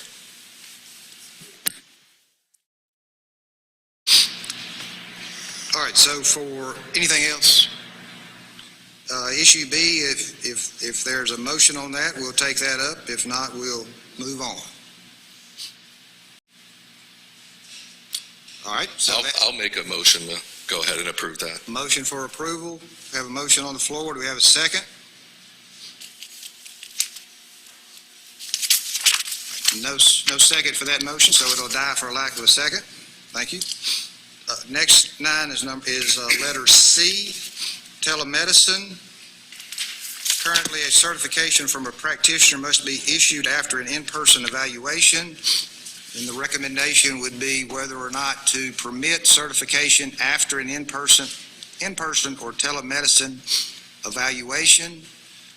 Just one comment here, and we've talked about that some. I don't think so. And there'll probably be a time, and it may be the time, maybe now, there certainly may be a time for that to be in place, but I do have a concern about another layer of regulatory control over that, who can do it, when they can do it, where they have to be when they perform the telemedicine. So I don't want to make the process even harder than maybe it is now. When I say even harder, it's much easier than it was. I think the providers have gotten pretty adept at negotiating what they need to do. Department of Health has certainly streamlined their process as well. So that's something to take into consideration. But it's a valid concern, as Becky pointed out too. So it does and would help people in that regard. So any comment or other discussion on that? The only comment I would say is we have seen in many states when telemedicine that it does expand access to patients, as you mentioned, ma'am, who cannot get out and see their doctor. So it's benefited the program hugely because of that. I do have a statement, well, I have a question. So is this telemedicine for both initial renewal and for 6-month follow-up? I know the 6-month follow-up can be done via telehealth, but will this include initial as well as renewal? Yeah, this would be for an initial card. That's why there's nearly no need to change it if it's telemedicine. There's telemedicine for the checkup already. Okay. Anything further? As I understand, we're having trouble hearing folks. Is basically what this is recommending that we vote yes or no on is that you do away with the first in-person exam. Correct. Okay. Then how does that work in terms, if you do away with that, can an out-of-state physician then do the telemedicine for medical marijuana because they wouldn't be doing an in-person exam? Yeah, and that I don't know if you could hear me. That was my concern with the, it sounds like a good idea, but it adds an extra layer on the Department of Health of where are the doctors, when are they going to see patients, where are the patients. So that, of course, that's not addressed here. If it was, I guess if we made the recommendation and the legislative body wanted to take that up, somebody would have to detail those things, and then Department of Health would have to come up with another set of regulations and I'm not trying to talk us out of it, I know it could be important, but early in the program, we've got a lot going on, and it's gotten a lot better, streamlined to get the cards all ready. So Well, there's it two sounds things. good in principle, Yeah, but two things about that. I know telemedicine is considered to take place in the location of the patient, and unless something's changed, and it may have. But in Mississippi, if I'm doing telemedicine with a patient in Mississippi and I'm a physician in Georgia, I have to have a Mississippi license. Okay, does that apply to medical marijuana? I don't have the answer to that. And if it does, and the other ramification of that is what I'm hearing that we're trying to do is encourage Mississippi physicians to get involved in the process and get involved in doing this. And if you open it up to doctors in California who've never been to Mississippi and never laid eyes on the patient other than through a computer screen, I think there's some Mississippi physicians that are going to have strong objection to that. oh, and I would agree. I wouldn't even promote something that was anything other than Mississippi physicians. I think that would be But there's a difference when you say a Mississippi physician. When we wrote some of the rules and regulations on certain clinics and prescribing, at least in one of them, we said the physician may live somewhere else, but they have to practice in Mississippi 20 hours a week or however many hours a month, which keeps people from other states from coming in and providing that care. So it's a lot more complicated, again, like everything is, than it just sounds on the surface.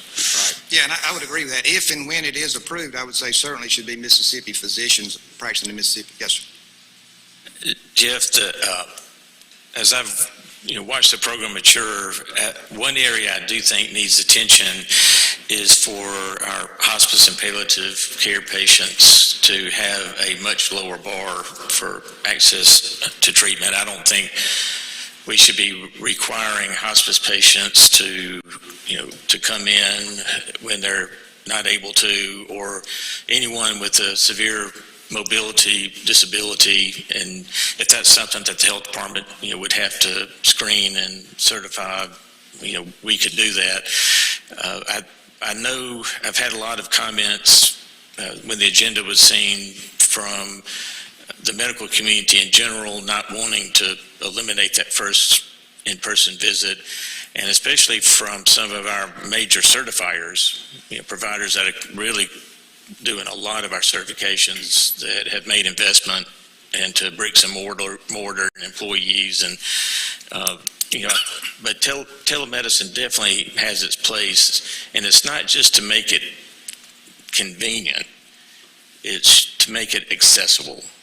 And so a patient that's under palliative care should have a waiver, in my opinion, and then someone with a severe mobility disability with certification from their physician, I think, would be deserving of a waiver.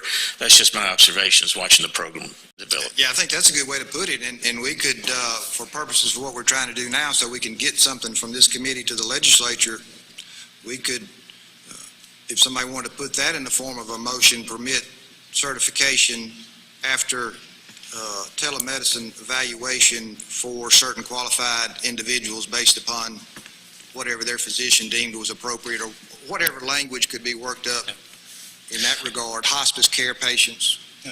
I agree with Dr. Ed, the hospice and those that are bed-bound or home-bound, and there's precedent for that. When we wrote the rules and regulations for prescribing of scheduled medications, mostly opioids, we made exceptions for hospice patients, that they don't have to do drug tests, they don't have to run a PMP, things like that. So I think there's precedent for that. The other thing about the in-person visit, and I can see both issues of it, but for example, unless it's changed in the last year, MACM will not insure anyone for telemedicine if they don't have an in-person exam initially. I have MACM, and I had to get a second policy because they wouldn't cover that without an in-person exam. So, it's an evolving thing, but Right. So Jeff, I'd like to make a motion that we would grant a waiver for patients who were admitted under formal hospice and palliative care and also with physician certification, severe mobility disabilities. I second that. We have a motion and a second. Any other discussion? All in favor, please show by raising your hand. Any opposed? All right, motion carries. Thank you. This is one we haven't talked about a lot, or maybe not at all in a formal meeting. And I won't read all of this, but I did reread our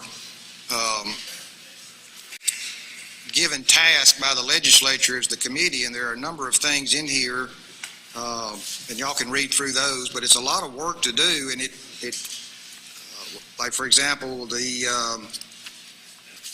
effectiveness of the cannabis testing facilities, that kind of requires inspection or get in the field and check and talk and all those types of things. So the recommendation for the committee is yes or no to authorize the committee, and that could be changed to authorize the committee or the legislature to appoint 2 to 4 additional members to this committee, and those members have specific knowledge with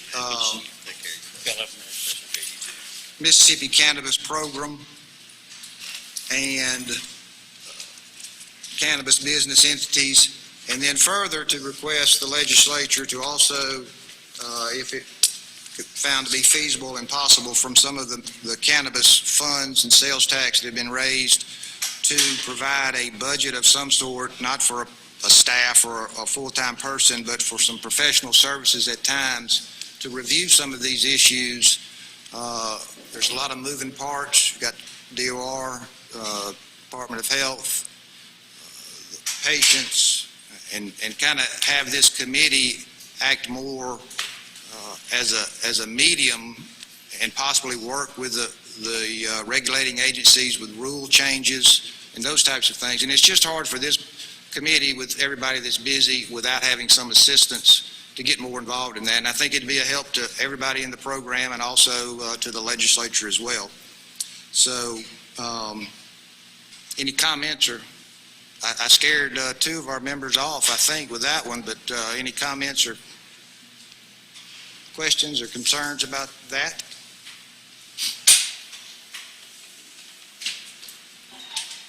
And of course, the recommendations is there to vote yes or no on, and I kept it the same way, as simple as possible. So if that's something you want to take up, we can certainly entertain a motion.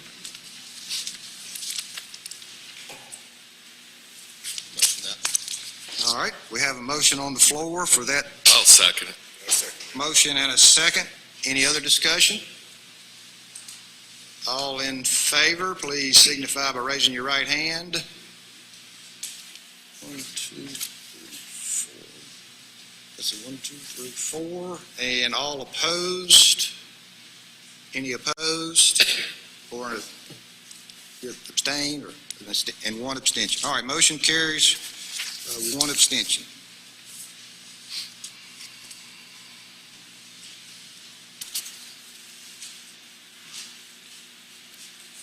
All right. And E is really no comment there, just a recommendation, a yes or no. This is a lot in regard to what Julie discussed with us, and we've also, Robert Welch from University of Mississippi, he gave us a very good presentation as well. And I left this broad on purpose. There'll be a lot of moving parts, a lot of things that have to be addressed with this that's not really for us to try to sort through, but it's whether or not to recommend amending Title 69, Chapter 25, the Mississippi Hemp Statute, and the Mississippi Medical Marijuana Statutes to address the proliferation of intoxicating hemp products through licensure, testing, regulation, and limitations. And I think we're probably best as a committee, if we're going to recommend it, to leave it that broad, let the legislative body, other people that are assisting them, work out the details. I know when you work with that hemp statute, it can get real complicated real quickly, but it is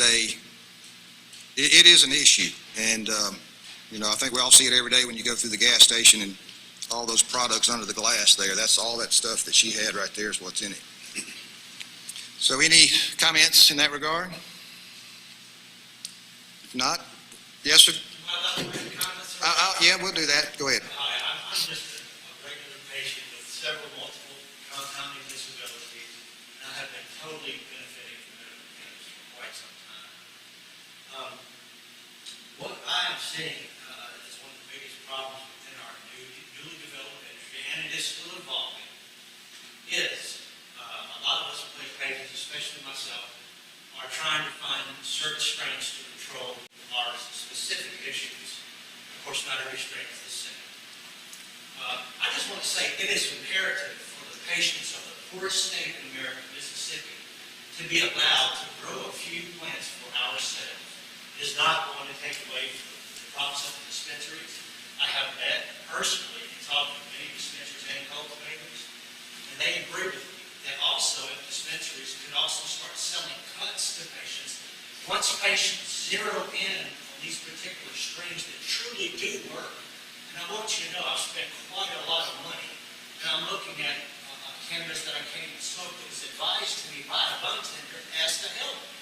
But see, I've done my own research for quite some time, and I'm zeroing out certain sleepy strains developed both by non-operable chronic spinal conditions, the whole rewind test, and PTSD and other issues that suffer from. But this is imperative that we allow patients in the poorest state of Mississippi to be able to grow a few for ourselves, and we will still, as patients, go to the dispensaries and try new products, because thankfully there's always new innovations coming forward that are going to replace the old strains to help people like me with multiple compounding problems that I cannot take oral pain medications for. And so I'm finding a lot of this commercial cannabis is simply rushed to market instead of being grown to its fully mature potential.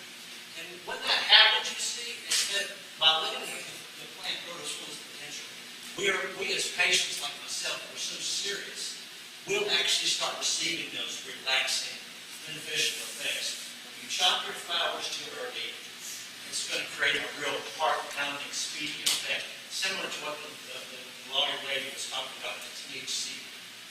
This gas stations, which honestly should be regulated because it's a chemical process. I just want to say this is important. Every state that has legalized recreational medical cannabis is already on board with banning THCO, THCP, THCX, Delta 8, all these franken-cannabinoids that are not naturally produced by the plant. So they're already steps ahead of us by complete legalization of Delta 9 for adult use. They already understand that it's a much cleaner product to let adults get tested and regulated real Delta 9 instead of this gray area with the CBD hemp farm bill that now we have all these excess cannabinoids. Those are just some points that I seriously, as a patient searching for strains, can give some feedback on. Right, okay. Yes, sir. It's costing me a lot of money. I'm on a limited income. And my goal is to get off some of the benzodiazepines, which I want you guys to know you can't just stop taking. This also correlates back to what the lawyer was saying and some of the other people on the Zoom meeting about how some doctors are just stopping people of the medication abruptly. This is very dangerous. Right. Yes. Just because of miseducation, and because we still have people who are not in agreement with what the citizens voted for. The citizens are patients like me, real patients who have zero vested interest in anything, but are seeking severe, serious relief, and on a limited income. And so, sir, I just want you to know, I have been a medical refugee in states like Colorado in the past, because I was advised, my doctors were telling me, told our hands are tied, sir. Until we can get our program passed, I advise you to go to states like Colorado and seek the strains that work for you, so that when we do get this passed here, hopefully my corporate bosses will allow me to treat you. Well, I want you to know, and nobody said this yet, there is a problem in Mississippi that needs to be spoken. A lot of your major corporate-owned healthcare agencies are actually telling their doctors to stop treating patients, to drop them if they are a legal medical cannabis card-carrying patient. We are not supposed to be receiving any bias, and I was one of them. And at the worst possible time of my life, my father died from cancer in February before we could get suppositories on the shelf because they couldn't put feeding to them. And these are just some various important topics that I want to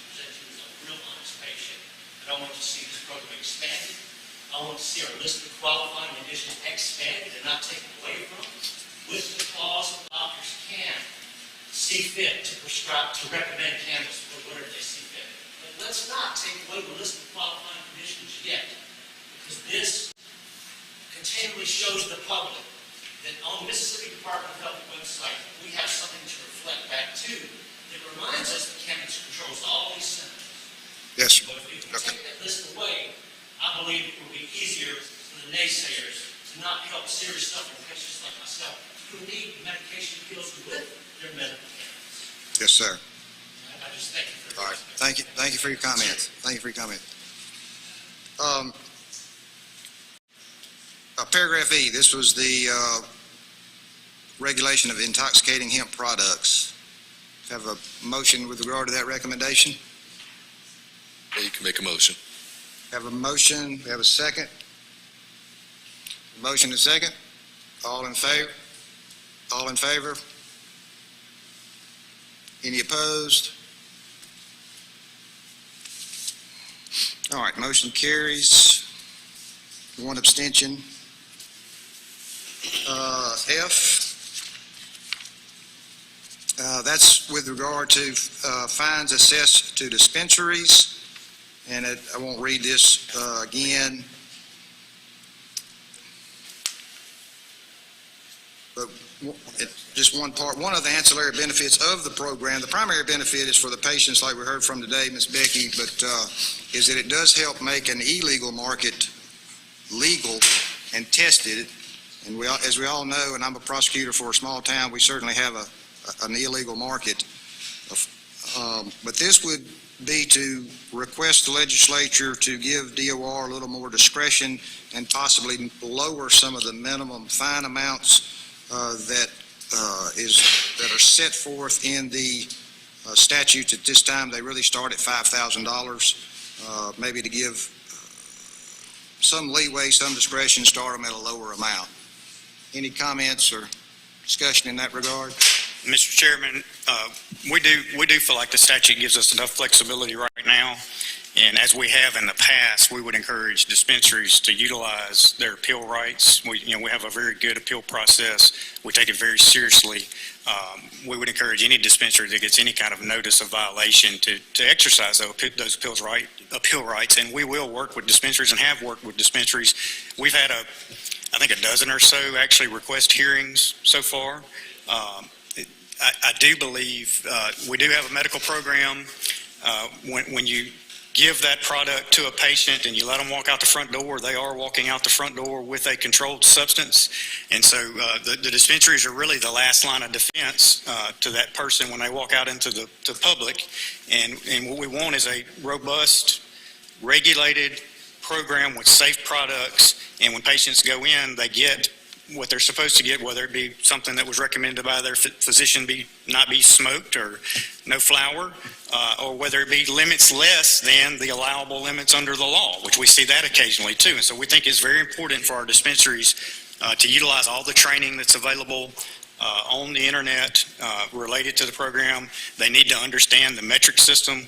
We have ABC agents throughout the state who have made regular contact with the dispensaries. If you don't know who the ABC agent is in your area, let us know. We want you to get in contact with them. They're there to help you learn how the program works and let you know how we would expect the program to be regulated. And I do believe, though, the statute gives us the flexibility that we need.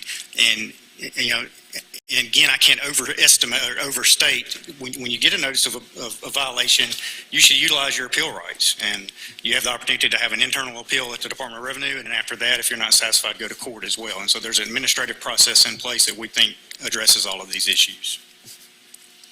Well, I guess just from the dispensary owners that I've talked to and heard a lot from is that the amount of the fine starts at a pretty substantial level for a small business, and I don't know if the statute even says up to a certain amount. I think it may just say that amount. I'm not sure. The statute gives us flexibility to deal with the amounts, and we'll continue to evaluate that as well.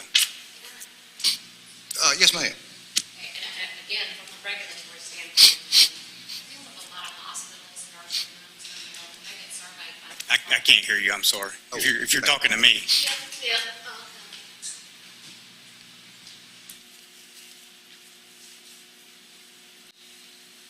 Again, I'm just sharing my regulatory expertise, and I deal with the hospitals and nursing homes who also get surveyed by the same Department of Health and the various other agencies.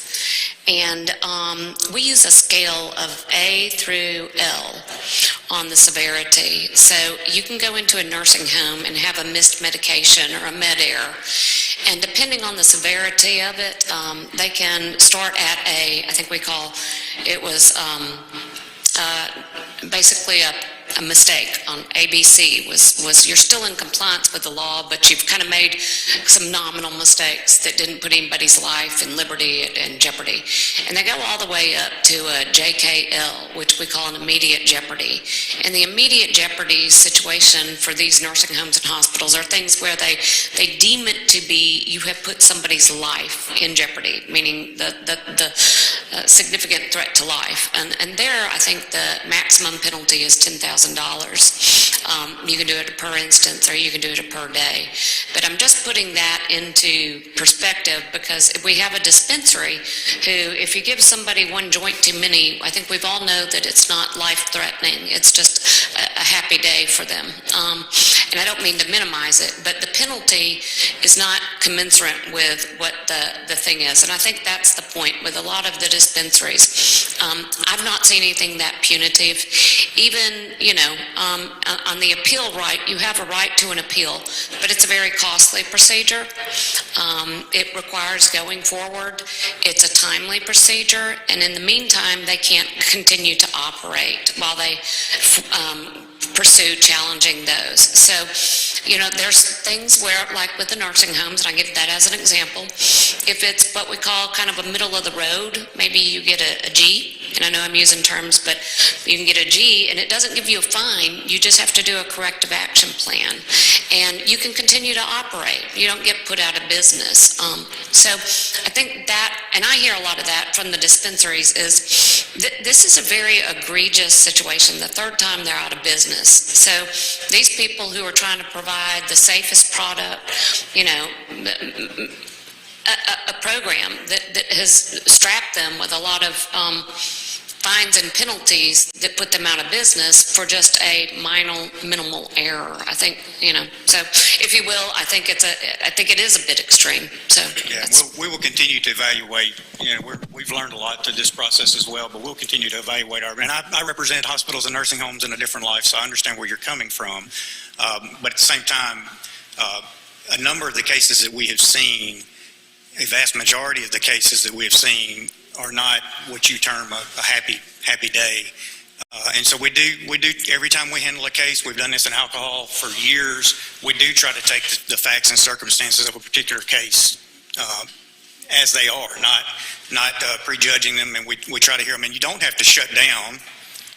We don't do cease. We have not done any cease operations orders, so you can appeal and continue to do business. And for those reasons, I would oppose this motion. There's the Department of Health that does the suspensions. Yeah. We've seen that more for sure. Yeah. Okay. And I do.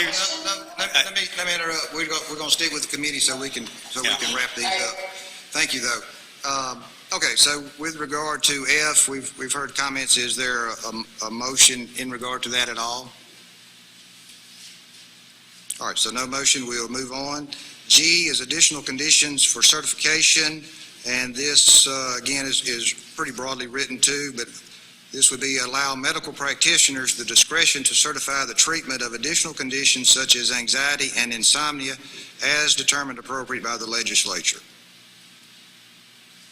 Any comments from the committee? Definitely want to make a motion for this. Okay, motion. You have a second? Have a motion and second. Any discussion? All in favor, please raise your hand. Dr. Min, can I see? So we got three. Could you repeat it again, sir? I'm sorry. I'm having problems. Hang on one second. All right, any opposed? Any opposed? Any abstentions? Did you abstain? Yeah, well, I wanted to ask a quick question. Oh, I'm sorry. So, Just a question of clarity, Justin Turner. Yeah, just a question of clarity, Justin Turner here. When we say as determined appropriate by the legislature, are we referring to the legislature, maybe choosing a body to help look and decide what conditions may need to be qualified? Like, while I do see utility in expanding qualifying conditions, just want to make sure that process is vetted. So I guess what I'm asking is, when we say as appropriate by the legislature, what does that process look like?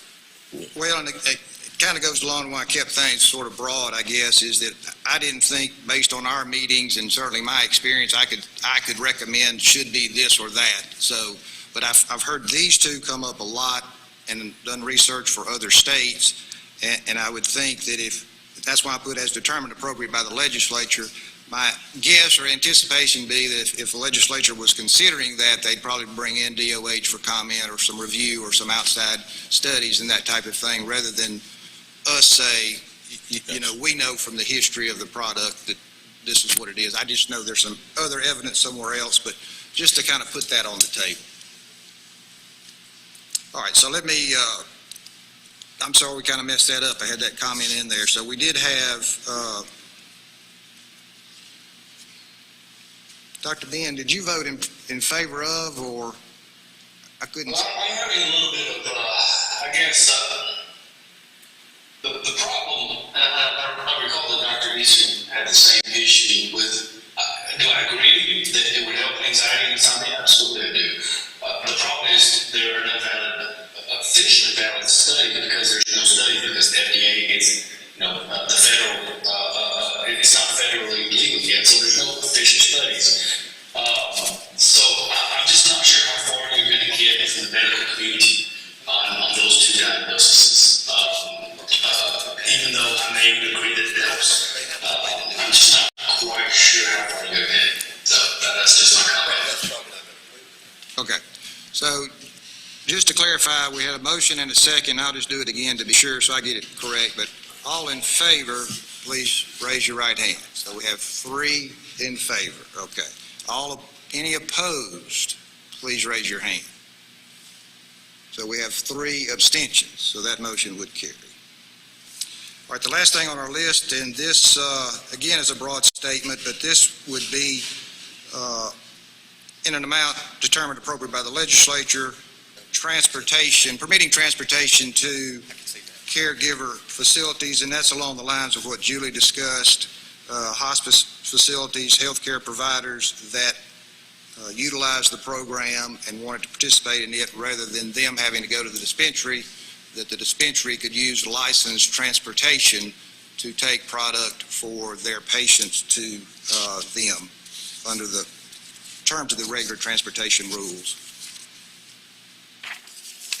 Any discussion in that regard? Our last item finally.